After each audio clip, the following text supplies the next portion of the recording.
Throughout my Unit 4 production piece, I decided to base my production around a Channel 4 programme called End of the Fucking World. The programme ran on one episode on Channel 4, and then the rest of the series was run on their online viewing platform and eventually being bought by Netflix in December 2017.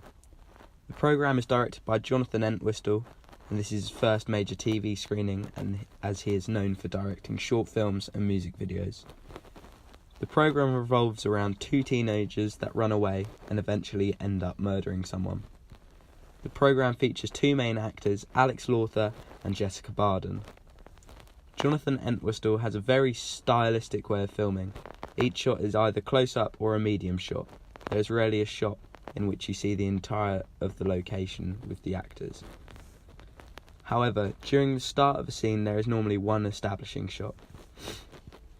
Jonathan Entwistle also uses very tight aperture shots. This is when the background is extremely out of focus, but the foreground is in focus. This can be seen in my production with the very first shot. End of the Fucking World is very popular due to its use of the old music throughout. This can be seen on Spotify with a playlist of each song in the programme. The playlist has over 10,000 followers. This programme also uses a lot of fourth wall breaking. This is seen when the character voiceovers and the amount the director has chosen to have the characters look into the camera. Also, throughout the series we see how much the opening of each episode has changed due to the situation of which each character is in. For example, to open the show it is rather cheerful, and then in episode 4, just after we see the murder of Clive Cock, the opening of the show is very dark and less saturated, showing the depth of the situation Alyssa and James are in. Now if we move over to look into my production, we can identify the similarities between my production and End of the Fucking World. Shots. Throughout my production I tried to use the tightest f-stop or aperture number as I could. The opening shots I used a f2.8. This shot is used to convey emotion through the actor and the audience. With using this tight f-stop, the focus of the camera is on what is important. In this shot, we can also compare this to breaking the fourth wall, such as in End of the Fucking World.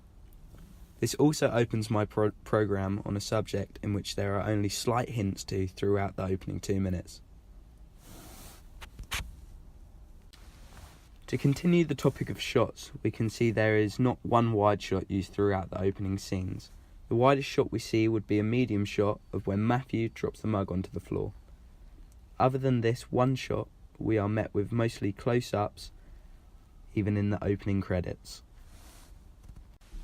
During the scene where Matthew is making his coffee, I believe I slightly varied from a Jonathan Entwistle style and went more for an Edgar Wright edited sequence, similar to something seen in one of his famous films, Shaun of the Dead, where Shaun goes into his local shops and buys a cornetto.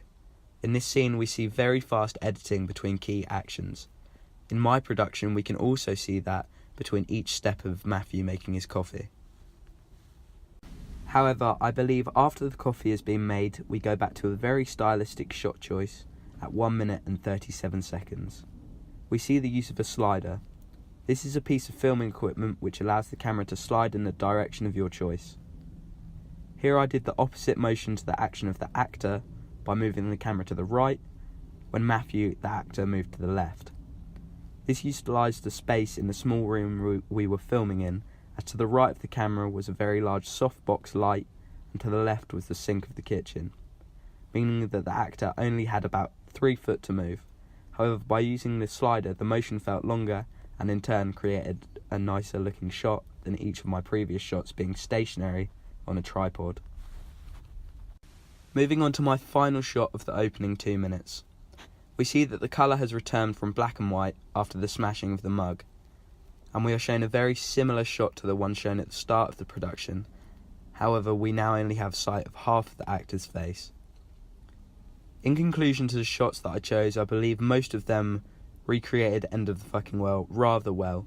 However, if I were to do this sequence again, I would use a better way of conveying the making of the coffee. Editing. When editing this piece I decided to use a rather older song, Laughing on the Outside, Crying on the Inside, by Bernadette Carroll. a song which is also used through End of the Fucking World. I believe this fit well into my piece and added a stylistic taste similar to Jonathan Entwistle's style. However, my original idea was to use voiceovers to narrate the characters' feelings, but after my first edit of this piece, I believed that it was not good enough and made the piece seem flat and lost its sense of emotion.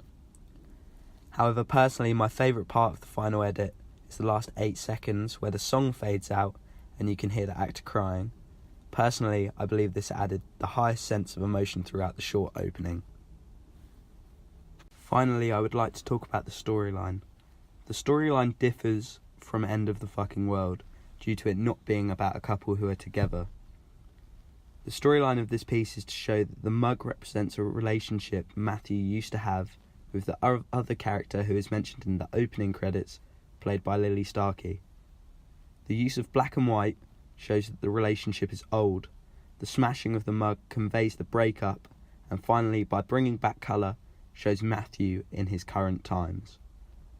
Thank you for listening to my director's commentary of my Unit 4 production, made by myself, Ozzy Emery.